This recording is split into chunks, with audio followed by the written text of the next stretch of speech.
Very good morning everybody. मेरा नाम मोहित त्यागी है, मैं दिल्ली से बिलोंग करता हूँ।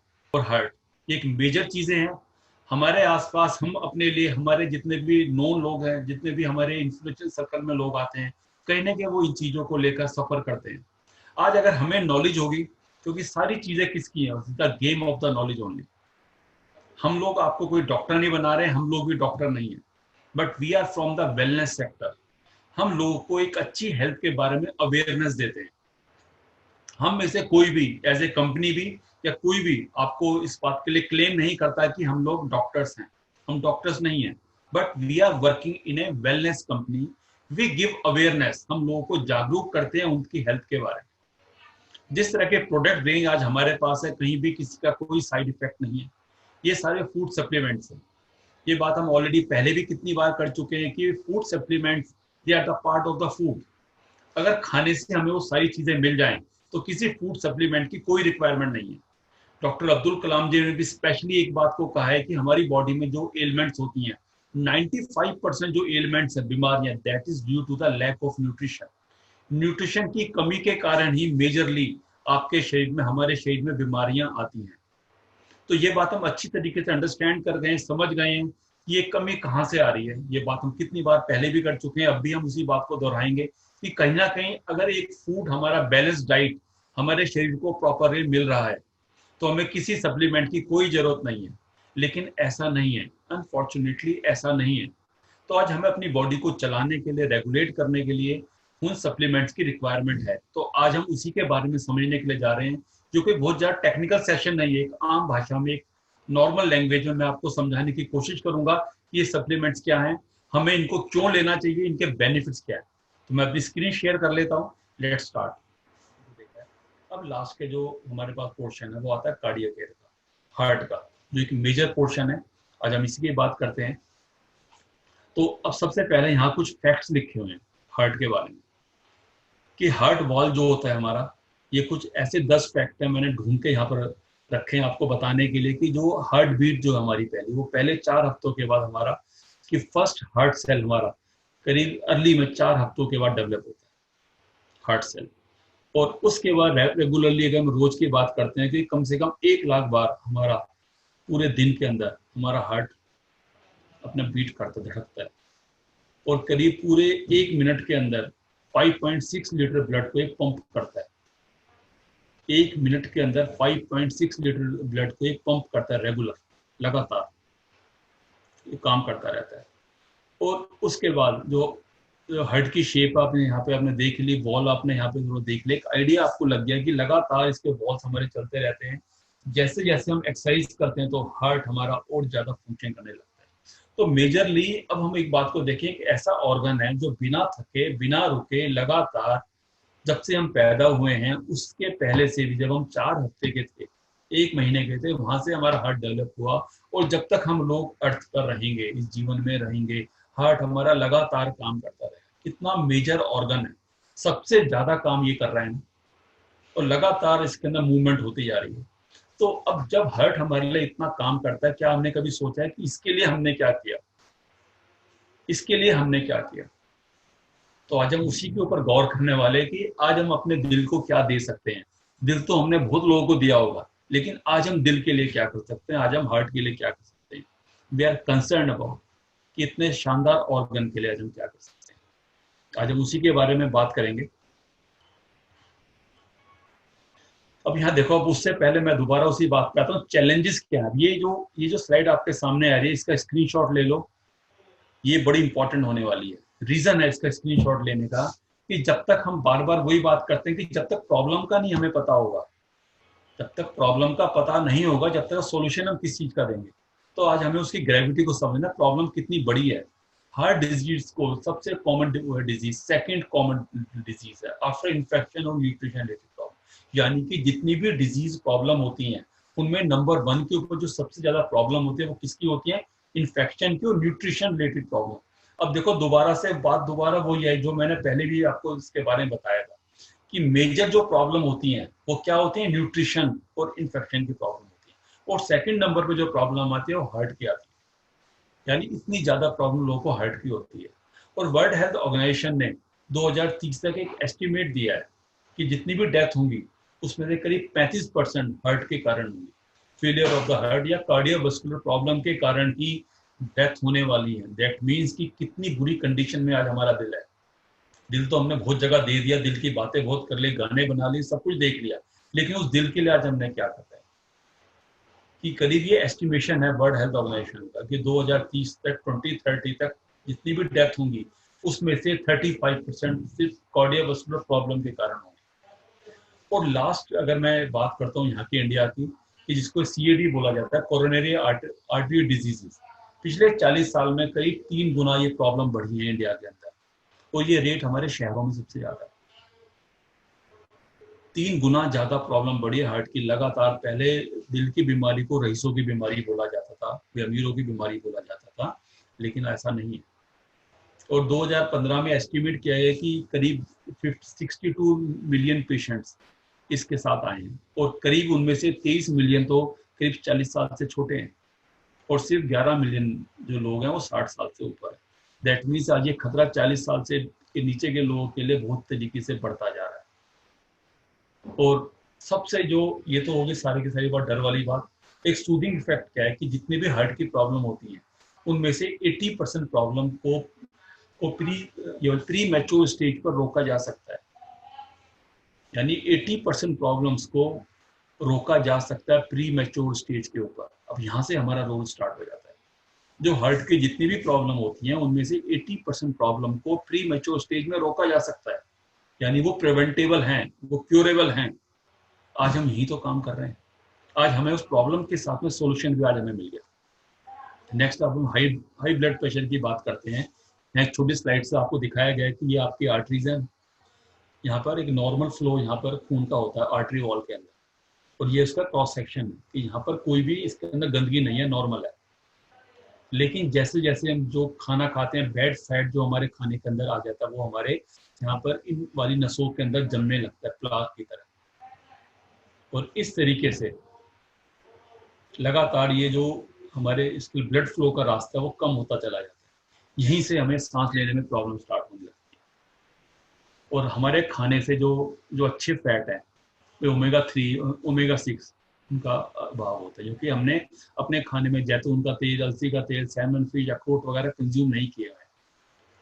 ये कहीं ना कहीं उनके कारण प्रॉब्लम है। नेक्स्ट देखते हो हाई ब्लड प्रेशर का क्या इलाज है। इलाज सिर्फ यही है कि अगर ये प्लाक बहुत ज्यादा आ गया है तो यहाँ पर कर दिया, अलग से एक को लगा दी नस, इसको बोलते हैं बाईपास सर्जरी। ये एक्चुअल में बाईपास सर्जरी होती है कि ब्लड फ्लो यहाँ से नहीं हो सकता, कोई रास्ता नहीं है, तो यहाँ से क्या कर दिया कि यहाँ से एक नस अलग से जोड़ दी, ग्राफ्टिंग जिसको बोला जाता है, और ये हो जाती है बाईपास सर्जरी। इसके लिए इस नस को कहाँ से लिया जाता है, नॉर्मली पैर में से एक नस ले ली जाती है काट के, और उस वाले टुकड़े को जोड़ दिया जाता है, यानी बाईपास कर दिया। अब ये सोल्यूशन नहीं है बाईपास होना, ये तो टेम्परेली इस जगह के ऊपर ब्लॉकेज आ गई थी, इस ब्लॉकेज को हटाया, यहाँ से कर दिया, अब ब्लॉकेज कहीं और आ सकती है। नेक्स्ट एक अगली चीज है जिसको बोलते हैं एंजियोप्लास्टी। एंजियोप्लास्टी एग्जैक्टली ये भी एक टेम्परेरी सोल्यूशन है कि इस जगह के ऊपर आपकी कोलेस्ट्रॉल जमा हो गया, यहाँ पे ब्लड फ्लो होने में प्रॉब्लम हो रही है, तो यहाँ पर आपने यहाँ पे वायर का मैश, एक तार का छल्ला डाल दिया जो कि इसको बैलून से फुला दिया, और ये यहाँ पर केवल जाली बन गई जिसमें से ब्लड फ्लो आपका होता रहेगा। इसको एंजियोप्लास्टी बोलते हैं। आप अगर डॉक्टर के पास जाओ, सीने पे हाथ रख के 70% केस में जब वो उसके लिए ब्लॉकेज आपकी देखे, एंजियोग्राफी करेगा, एंजियोग्राफी करने के बाद 70% केस में वो आपकी एंजियोप्लास्टी कर देगा। वो बोलेगा जी इस वाली नस के अंदर 80% ब्लॉकेज है, अब तो हमने ऑलरेडी खोली हुई है बॉडी को, हम एंजियोग्राफी कर ही रहे हैं, तो आप इसके अंदर ये रिंग भी डालो। हाथ के हाथ ही आपका 1 लाख का खर्चा वो हाथ के हाथ कर दे। 70% केस में एंजियोग्राफी जहां पर होती है वो एंजियोप्लास्टी कर देते हैं, क्योंकि उस टाइम आप तो, क्योंकि हम तो कुछ जानते ही नहीं है, जो डॉक्टर के काम तो उसी को मान लेंगे। इस तरीके से यहाँ काम होता है कि एंजियोग्राफी करवाने के लिए जाओ, एंजियोग्राफी एक तरीका है जो आपकी नसों की जो ऑलरेडी ब्लॉकेज है उसकी एग्जैक्ट रिपोर्ट आपके सामने रखता है, और डॉक्टर 70% केस में एंजियोप्लास्टी कर देते हैं, कहते हैं जी इस नस में इतनी ब्लॉकेज है, अब आपको यहाँ पे हम वो डाल रहे हैं रिंग, तो ये वहां पे रिंग डाल देंगे। जबकि एंजियोग्राफी सिर्फ एक क्या टेस्ट है, इट्स ओनली ए टेस्ट, सिर्फ ये जानने के लिए कि ब्लॉकेज कितनी है। लेकिन एंजियोप्लास्टी हम साथ में करवा के आए थे कि भी रिंग डल गया, बॉल डल गया। नेक्स्ट आते हैं जो सबसे पहला प्रोडक्ट है, वंडरफुल प्रोडक्ट है, वो हमारा लाइट हाउस। राइस ब्रांड, कि इसको बिल्कुल जापान के अंदर तो हार्ट ऑयल के नाम से बोलते हैं कि ये दिल के दौरों को बचाता है, इसलिए मैंने इस कैटेगरी में सबसे ऊपर इस प्रोडक्ट को रखा है। क्योंकि मैं वही बात कहता हूँ, जिसको आप रेगुलर कंटिन्यूस यूज कर सकते हो उसे आप यूज करो ना।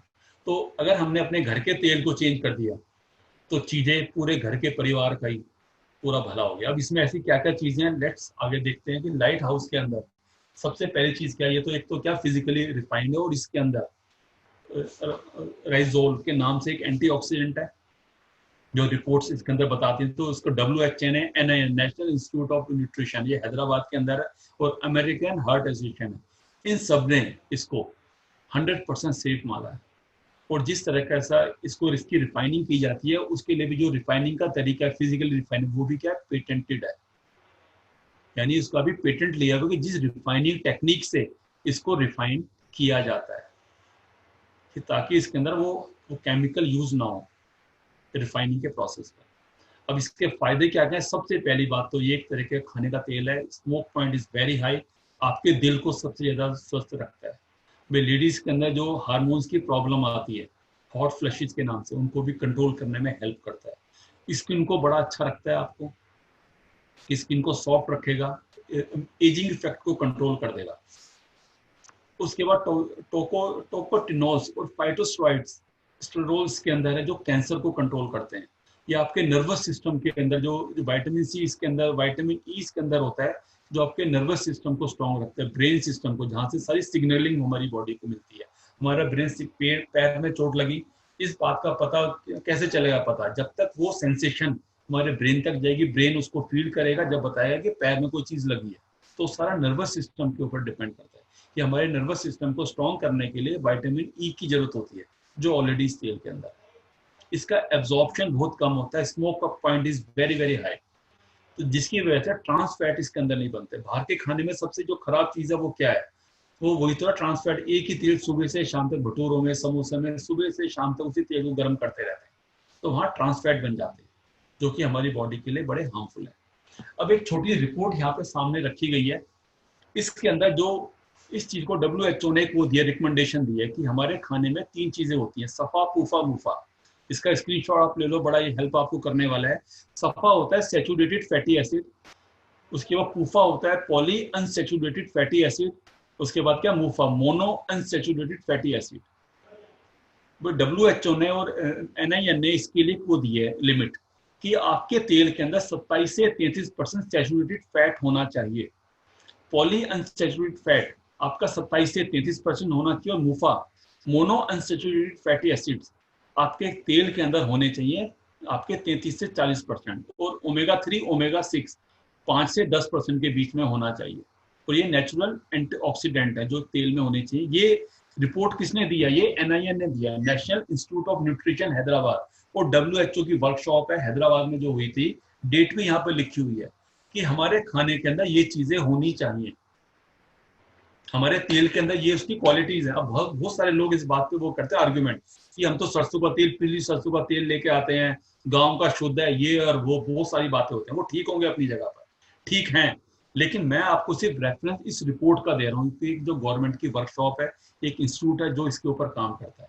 अब इसने सभी तेलों का दिया है। हम घी खाते हैं, घी में सैचुरेटेड फैट सबसे ज्यादा होता है, कि बिल्कुल लिमिट से भी ज्यादा।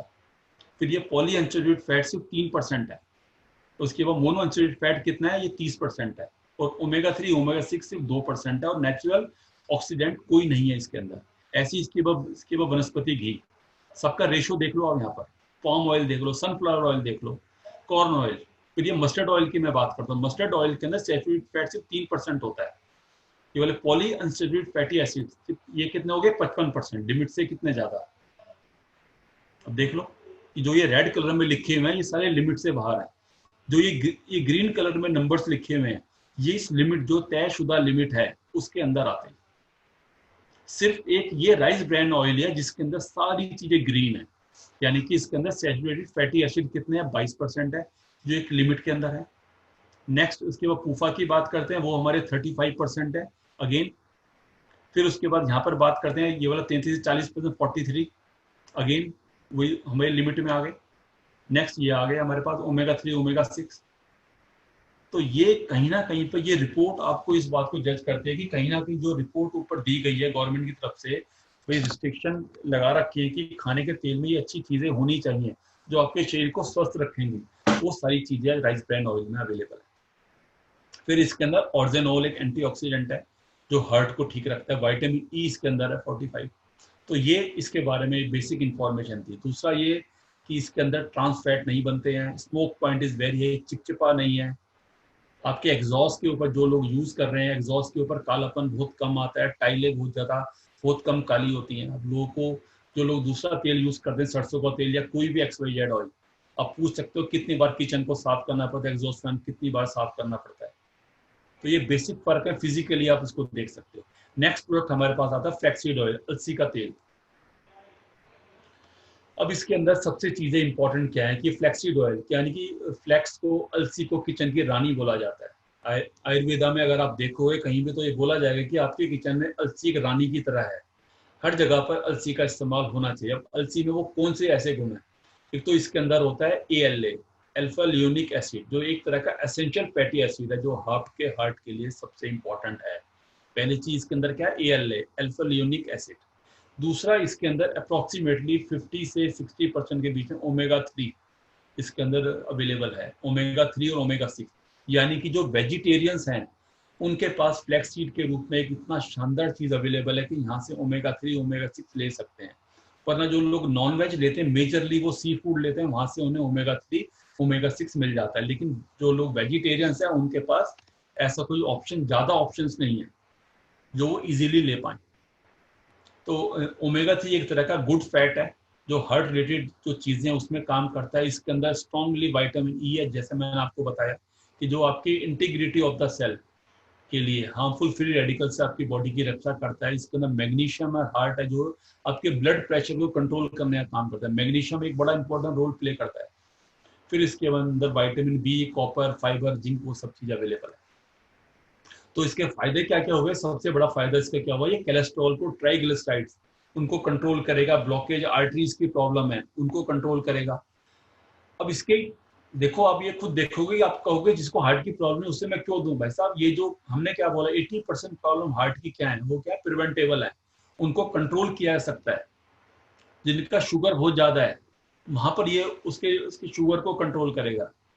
फैट बर्निंग में काम करेगा। खाली पेट 2 कैप्सूल लो ना सुबह, फिर उसके बाद वर्कआउट करो, आपके फैट को कंट्रोल करेगा।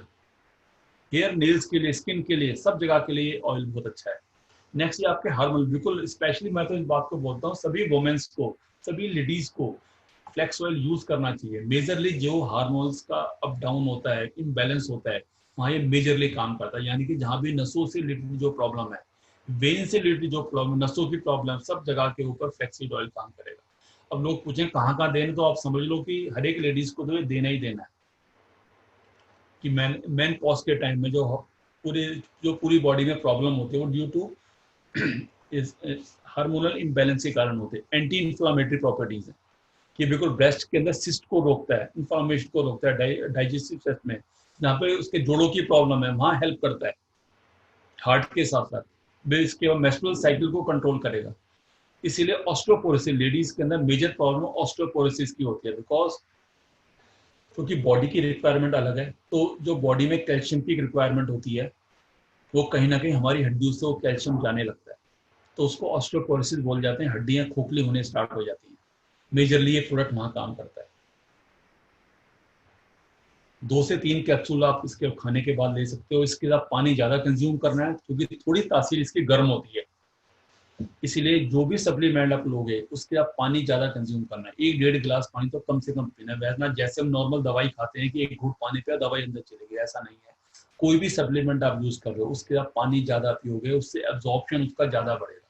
ये मेरी तरफ से आपको एडवाइस है कि पानी ज्यादा पीना हर एक सप्लीमेंट के साथ, और हर किसी को आपको इस बात को बताना भी। तो फ्लैक्साइड ऑयल अपने आप में एक वंडरफुल चीज है। ये पहले से प्रिवेंटिव स्टेज पे काम कर रहा है। नसों की कोई दिक्कत है वहां काम कर रहा है, लेडीज की कोई प्रॉब्लम है, हार्मोन से रिलेटेड कोई प्रॉब्लम है वहां पर ये काम कर रहा है, जोड़ों की प्रॉब्लम है, अगेन इट वर्क्स। और कोलेस्ट्रॉल को कंट्रोल करने के लिए ये चीज है। नेक्स्ट प्रोडक्ट्स के ऊपर चलते हैं। अगला आता है L-arginine। अब ये जो 2 प्रोडक्ट मैं आपको बता रहा हूँ, कॉमनली बहुत कम लोग इसके बारे में जानते हैं। इसके बारे में इंफॉर्मेशन बहुत कम है। और आज आप ये देखोगे इसके थ्रू कितने इंफॉर्मेशन आज आपको मिलने वाले, आप कहोगे ये तो बड़े शानदार प्रोडक्ट हैं, हमें इसकी सिर्फ नॉलेज नहीं थी। तो जो पहला प्रोडक्ट है दैट इज L-arginine। अब L-arginine क्या है? एक तरह का एमिनो एसिड है जो कि हमारी बॉडी में नहीं बनता। पहली बात आ गई खुल के, एक ऐसी चीज है, एक एमिनो एसिड है जो हमारी बॉडी में नहीं बनता, हमें इसको डाइट से लेना पड़ता है। और इसकी इंपॉर्टेंस क्या है? ये हमारी बॉडी में प्रोटीन बनाने में हेल्प करता है और हमारी कार्डियोवास्कुलर हेल्थ में काम करता है, यानी कि दिल से संबंधित जो चीजें हैं वहां पे काम करता है। पहला हमने जाना L-arginine क्या है? अमीनो एसिड है जो कि हमारी बॉडी में प्रोड्यूस नहीं होता, हमें डाइट से लेना पड़ता है। हमें तो आज तक पता ही नहीं था कि L-arginine है क्या। और तो ये काम क्या कर रहा है? हमारी बॉडी में प्रोटीन बनाने में हेल्प कर रहा है। जो बॉडी में प्रोटीन सिंथेसाइज होते हैं वहां पर ये हेल्प कर रहा है। नेक्स्ट इसके बारे में देखते हैं कि एक अपने आप में रिवोल्यूशनरी हुआ प्रोडक्ट। इसके बारे में जिस डॉक्टर ने इसके ऊपर वर्कआउट किया था, इसके बारे में समझाया था, डॉक्टर फरीद मुराद। उनको नोबेल प्राइज भी मिला इसके बारे में। डॉक्टर फरीद मुराद, आप यूट्यूब पे या गूगल पे चेक कर सकते हो, उनको इस वर्क के लिए नोबेल प्राइज मिला था। इतना इंपॉर्टेंट प्रोडक्ट है। डॉक्टर फरीद मुराद उनका नाम है और उनको इस वर्क के लिए नोबेल प्राइज मिला है। तो L-arginine एक यूनिक कॉम्बिनेशन है किसका? विटामिन का, लीकोपाइन का, फॉलिक एसिड, रेस्वेट्रोल। इसके बारे में मैं आपको बताऊंगा रेस्वेट्रोल होता क्या है। एक इंपॉर्टेंट चीज है जो कि वाइन के अंदर, ग्रेप्स के अंदर, वॉयलेट ग्रेप्स जो होते हैं उसके अंदर चीजें मिलती हैं। एंटी एजिंग की इसकी प्रॉपर्टीज है, एजिंग को रिवर्स कर देता है ये रेस्वेट्रोल। फॉलिक एसिड इसके अंदर अवेलेबल है, vitamin 6, B6, B12 bad cholesterol को कंट्रोल करते हैं, गुड कोलेस्ट्रॉल को बढ़ाते हैं। दूसरा इसके अंदर क्या चीज है? विटामिन डी इसके अंदर है जो कैल्शियम के एब्जॉर्प्शन को बढ़ाता है। फिर उसके बाद इसके अंदर जो आपके शुगर को, यानी कि लो ग्लिसेमिक हेल्थ है, एक तरह का इसमें एंटीऑक्सीडेंट है, इसके अंदर है जाइलेट्रॉल। एक इंग्रेडिएंट है लो ग्लिसेमिक स्यूट्रेल, यानी कि जो इसके अंदर मिठास बहुत कम है। और जो कहाँ काम करता है? इंफ्लामेटरी रिस्पॉन्स, मतलब जो अंदर की सूजन है इंटरनली वहां काम कर रहा है। अभी मैं आपको एक चीज और दिखाता हूँ कि सबसे बड़े फायदे इसके क्या हैं। सबसे बड़े फायदे क्या है कि एक आपके ना ब्लड प्रेशर को कंट्रोल करेगा, बैड कोलेस्ट्रॉल को नीचे ले आएगा, गुड कोलेस्ट्रॉल को बढ़ाएगा। ब्लड प्रेशर की जिनको प्रॉब्लम है वहाँ ये बड़ा अच्छा काम करेगा। प्री मैच्योर कार्डियोवास्कुलर एजिंग वहाँ काम करता है। उसके बाद ये सेक्सुअल फंक्शंस के ऊपर काम करता है, जिन लोगों को इस तरह की प्रॉब्लम होती है वहाँ ये अगेन काम करता है। जो लोग जिम में जाते हैं, वर्कआउट करते हैं, it works as a pre workout drink. आप एक गिलास के सैशे आते हैं, एक गिलास पानी में सैशे डालो, जिम जाने से पहले इसको पी के जाओ, आपकी परफॉर्मेंस जिम में बड़ी स्ट्रांग होगी। It works as a pre workout drink. तो जो भी लोग हमारे भाई, हमारे दोस्त वे जिम में अपना जाते हैं, एक्सरसाइजेस करते हैं, वहाँ भी उनको L-arginine दिया जाता है, लेकिन वो केमिकली कैसा होता है आपको समझ सकते हो। उनको सबको पता है L-arginine के बारे में, जो लोग एक्सरसाइजेस करते हैं। तो it works as a pre workout drink. ये एंटी एजिंग के इसके बेनिफिट्स हैं, यानी कि एजिंग प्रोसेस को रिवर्स कर देगा। जो सेल आपके डेड होने लगे हैं उनको रिवर्स कर देगा, सेल्स को वाइटल रखेगा, जिंदा रखेगा। बार बार क्रोनिक पेन होते हैं उसके ऊपर कंट्रोल करता है, शुगर लेवल को कंट्रोल करता है, इम्यूनिटी को स्ट्रॉन्ग करेगा। और ये इलनेस के टाइम को, कि यानी कि जब आप कभी भी बीमार पड़ गए और जब वो रिकवरी फेज जो होता है 2 हफ्ते का, 3 हफ्ते का, उस टाइम के भी बड़े स्ट्रॉन्ग रिजल्ट्स हैं इसके L-arginine के। नेक्स्ट एक इसके अंदर सबसे बड़ी चीज है कि हमारे हार्ट के लिए, वेन्स के लिए नाइट्रिक ऑक्साइड जो हमारी बॉडी में बनता है, जो हमारी ये वाले ब्लड वेसल्स हैं, नॉर्मल ये वाले ब्लड वेसल्स हैं, एक एज के साथ साथ हमारी नसें क्या सिकुड़ने लगते हैं, श्रिंक होने लगती हैं। कॉन्स्ट्रिक्टेड बॉल मूवमेंट, यानी कि जो हमारी नस ऐसी होनी चाहिए जिसके अंदर से ब्लड फ्लो मूव करता है। इसके अंदर एक चीज होती है नाइट्रिक ऑक्साइड, जो इसके अंदर बन NO, यानी नाइट्रिक ऑक्साइड का रोल क्या है कि हमारे जो एक नसें हैं इनको खुला रखता है नॉर्मल जो बॉडी में। लेकिन जब उसकी कमी होने लगती है तो ये वाली जो हमारी वेन्स है, नसें अपने आप श्रिंक होने लगती हैं, जो इसके बाद ये वाला ब्लड फ्लो का एरिया कम हो जाता है। इस जगह के ऊपर L-arginine काम करता है। नाइट्रिक ऑक्साइड इसके अंदर ऑलरेडी होता है, तो ये आपकी नसों को खोल के रखता है, उनको सॉफ्ट बना के रखता है, वो आपकी नसें हार्ड नहीं होती। कितना मेजर रोल है, हार्ट की नसें जो है आसपास की वो हार्ड नहीं होती, उनके क्रॉस सेक्शन को, उनके एरिया को बढ़ा के रखेगा। तो इसका डोजेज वही है कि 1 सैशे आपको रोज पीना है खाली पेट और पूरा दिन एंजॉय करो। अब नेक्स्ट प्रोडक्ट की बात चलते हैं कि जो हमारा यहाँ पे लास्ट प्रोडक्ट है कोएंजाइम Q10। ये भी एक नया नाम है और इतना शानदार प्रोडक्ट है ये भी। तो कोएंजाइम क्या है? एक तरह का वाटर सोल्यूबल विटामिन की तरह से एक एंजाइम है जो एक हमारे सेल में सभी जगह मिलता है, हमारे सेल्स में सभी जगह पर मिलता है। और इसका जो मेजर काम ये है कि सेलुलर एनर्जी प्रोड्यूस करना। यानी हमारा सेल एक अपने आप एक यूनिट है। यूनिट सेल के अंदर एक चीज होती है mitochondria. Mitochondria called as a powerhouse of the cell. जो लोग मतलब सबको पता है ये बात, लेकिन हम लोग भूल गए हैं क्योंकि जब हम 8th 9th में थे तो हमें सेल स्ट्रक्चर एक प्लांट सेल एनिमल सेल सबने ड्रॉ किया है। 5वें नंबर का क्वेश्चन आता था, उस क्वेश्चन को सब करके पास हुए हैं। तो वहाँ एक चीज आती थी जिसको बोलते हैं माइटोकॉन्ड्रिया। माइटोकॉन्ड्रिया को हम बोलते हैं powerhouse of the cell, जिसके अंदर सेल्स की सारी एनर्जी बनती है। इसलिए हर सेल को वाइटल रखना जरूरी है। जब भी हम एक वर्ड यूज करते हैं कि क्योंकि डेड सेल्स यानी सेल हमारे मर गए, यानी एनर्जी प्रोड्यूस होनी उसके अंदर बंद हो गई। तो कोएंजाइम Q10 का सबसे मेजर रोल क्या है कि वो आपके सेल की एनर्जी को बना के रखता है। और ये हर सेल के अंदर ऐसा होता है। जो हमारी बॉडी के मेजर ऑर्गन्स है जहाँ पर एनर्जी की सबसे ज्यादा रिक्वायरमेंट है, जो हमारा हार्ट, हमारी किडनी, उसके बाद क्या मसल्स हो गए, ब्रेन, लीवर, इस जगह के ऊपर हमारे सेल्स के अंदर सबसे ज्यादा एनर्जी बननी चाहिए क्योंकि ये ऑर्गन सबसे ज्यादा काम कर रहे हैं और ये नेचुरली हमारी बॉडी में बनता है। लेकिन अनफॉर्चुनेटली जिस बात का हमें पता नहीं है वो ये होता है कि पर्टिकुलर एज के साथ साथ 30 साल के बाद हमारी बॉडी में बनना कम हो जाता है। सबसे इंपॉर्टेंट चीज है कोएंजाइम Q10 30 साल के बाद हमारी बॉडी में बनना कम हो जाता है धीरे धीरे। बिल्कुल 45 पे और कम हो जाता है, 55 के बाद और कम हो जाता है। और इसी के कारण हमारे शरीर पर एजिंग इफेक्ट आने लगता है।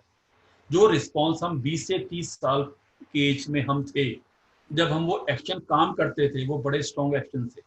लेकिन जैसे जैसे हम उम्र बढ़ती गई 30 35 40 50 के हो गए तो एनर्जी लेवल कम होते चले। वो एनर्जी लेवल का मतलब ये हुआ कि कोएंजाइम Q10 आपकी बॉडी में बनना कम हो गया। अब तक हमें इसकी इंफॉर्मेशन, इसकी नॉलेज नहीं थी। तो आज मैं आपके थ्रू इस चीज को प्रेजेंट करना चाह रहा हूँ कि 30 साल के बाद 35 साल के बाद तो इसको लेना बहुत ही इंपॉर्टेंट है। ये आपकी कार्डियोवैस्कुलर उसके साथ साथ हेल्थ के साथ साथ आपके एनर्जी लेवल को बढ़ा के रखेगा। देखिए कि उसके बाद कई लोगों को आपने ऐसी समस्या देखे कि हार्ट बीट जो है वो रेगुलर नहीं होती, एक बीट कम हो गई। वहां पर ये प्रोडक्ट काम करे क्योंकि एनर्जी, क्योंकि सेल एक ऑर्गन है ना, ये जो हमारा हार्ट है इज द ऑर्गन। इस ऑर्गन में जितने सेल्स हैं उन सबको एनर्जी चाहिए। तो कितना इंपॉर्टेंट है ये वाला प्रोडक्ट। इसीलिए मैं 40 साल के अंदर अंदर जो प्रॉब्लम होने लगती है, तो कोएंजाइम Q10 बॉडी में बनना कम हो जाता है। तो धीरे धीरे आपको कोई काम करने में वक्त लगता है, सोचते हो हाँ ठीक है जी, हाँ जी कर लेंगे, अभी कर लेंगे। इसलिए जितने कॉम्बैट ऑपरेशन होते हैं, जो स्पोर्ट्समैन की एक्टिव लाइफ होती है वो 30 साल तक की होती है, जिसमें वो एक्टिवली इन्वॉल्व होता है। जितने भी कॉम्बैट ऑपरेशन है, आर्मी के ऑपरेशन हैं, सबके अंदर 20 से 30 साल के कैंडिडेट्स को लिया जाता है ज्यादातर, जो 90%। रीजन सिर्फ वही है कि उनके अंदर सेल्स की, क्योंकि ये बॉडी का सिस्टम है, ये उनको पता है, शायद हमें नहीं पता था आज तक। उसके बाद जिनकी बाईपास सर्जरी हो चुकी है उसके बाद रिकवरी टाइम में काम कर रहा है, बिकॉज क्योंकि इसका मेजर रोल सिर्फ यही है। इसलिए भाई साहब जो लोग 30 साल से ऊपर 35 साल से ऊपर के हैं, रोज का एक कैप्सूल लेना स्टार्ट कर दें, आपकी एनर्जी लेवल लगातार बढ़े रहेंगे। आपके ब्लड प्रेशर को लोअर करेगा, जिनका ब्लड प्रेशर हाई रहता है उनको लोअर करेगा। भाई शुगर के पेशेंट्स हैं उनके लिए बड़ा अच्छा काम करेगा। फिर उसके बाद प्लाक, फिर दोबारा मैं यहाँ पे आपको वही बता रहा हूँ, प्लाक डेवलप होने लगता है, उसको कंट्रोल करता है। फिर उसके बाद हार्ट क्रैम्प्स, जो उसके बाद सीने का दर्द होता है, क्रैम्प्स जो एकदम पड़ते हैं, उनको कंट्रोल करेगा। उसके बाद इरेगुलर हार्ट बीट, इरिदमिक हेल्थ, यानी कि कई लोग आपने ऐसे सुने होंगे हार्ट की एक बीट उनकी मिस हो जाती है, वहां पर ये बड़ा अच्छी तरीके से काम करता है। हार्ट की मसल हमारी डैमेज हो जाती है, इट्स वर्क अगेन। रिकवरी, जिनकी हार्ट सर्जरी हो चुकी है उसके बाद आप इसको देना शुरू करें। और जो लोग मतलब 35-40 से ऊपर के हैं वो तो डेली एक कैप्सूल सुबह खाना खाने के बाद लेना स्टार्ट कर दें। उनके एनर्जी लेवल लगातार बढ़े रहेंगे, बहुत अच्छी तरीके से काम करेंगे, कहीं कोई प्रॉब्लम नहीं। एक कैप्सूल दिन में 2 बार, अगर बहुत ज्यादा प्रॉब्लम है नॉर्मल कंडीशन में एक भी आप ले लोगे कोई इशू नहीं। तो इसके साथ ही because thank you so much आप सबका बने रहने के लिए। आज हमने एक बेसिक सी इंफॉर्मेशन आपको दी, और मैं उम्मीद करता हूँ कि आपने इसको बड़े अच्छे तरीके से समझा होगा। Because thank you so much आपका। और अभी बिल्कुल नेक्स्ट संडे हम आएंगे किसी बिल्कुल नए टॉपिक के साथ, और इसी तरीके से धीरे धीरे हम अपने नॉलेज को अपग्रेड करते रहेंगे। आज जो मैंने आपको इन्फॉर्मेशन दी, एक बेसिक इन्फॉर्मेशन दी, यानी एक तरीके से मैंने टेक्स्ट बुक आपको पढ़ाई, आपको सिलेबस का पता चला। अब इन डेप्थ जो आप जानना चाहते हैं तो उसके लिए आप गाइड यूज कर सकते हैं। और कोई चीज आपको इन्फॉर्मेशन है, यूट्यूब आज के टाइम में अवेलेबल है, और अपने अपने हिसाब से आप डिस्कवर कर सकते हैं कि आपको क्या चाहिए। और बेसिक नॉलेज मैंने आपके साथ शेयर किया। Thank you so much.